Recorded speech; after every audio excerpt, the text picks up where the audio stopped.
Hey everybody, welcome to this A2 English listening practice video. You can use this video to practice your listening and comprehension as I speak. Before we start, remember to download the Listening Time podcast. And if you want my specialized training to help you understand native speakers, then become a Listening Time member. And if you want my advanced podcast episodes, then become a Listening Time family member. Okay, today we're gonna talk about names. This is a fun topic to talk about, especially with people from different countries. There are many different types of naming customs around the world. So let's talk a little bit about names in the US. Americans usually have three names, which we call the first name, middle name, and last name. When people get married, the wife usually takes her husband's last name, and then if they have kids, their children take the father's last name. One thing I want to note is that there are tons and tons of different names in the US. Obviously, every country has a wide variety of names, but it seems like in the US there are even more names.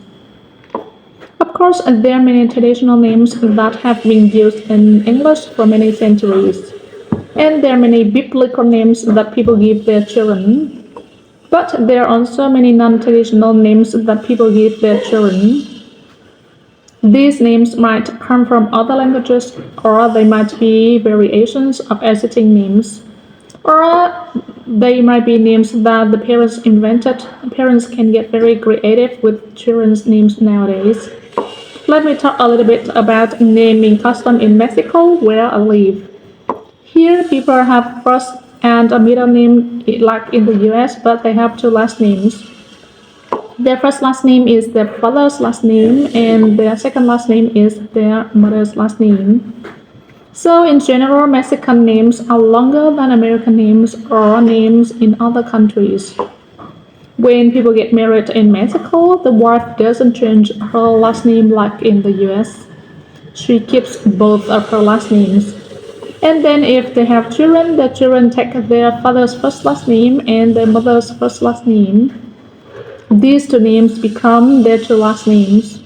So, as you can see, the naming customs are pretty different in these two countries. And in other countries around the world, the naming customs might be completely different from Mexico or the US. Now, let's talk a little bit about nicknames.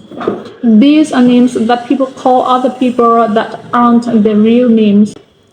There are certain names in different languages that have an accompanying nicknames. For example, in English, people named Robert might be called Bob sometimes.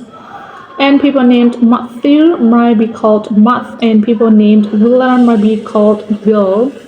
These are nicknames that are automatically associated with these names. However, many people give more personal nicknames to their friends or family members. And when people call you by your nickname, it's often a sign that these people are close with you. They feel more comfortable with you, and so they feel like they can call you by your nickname. I think this is the case in most countries. I had a couple of different nicknames when I was young, and I called some of my friends by their nicknames. How about you? Do you have nickname? Okay, that's all for today.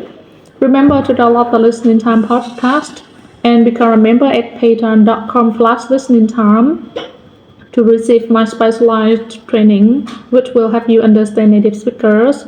And if you want to reach an advanced level of listening, then become a Listening Time family member to receive my advanced podcast. Also, subscribe to the channel, click on the bell, and follow us on Instagram. I'll see you next time.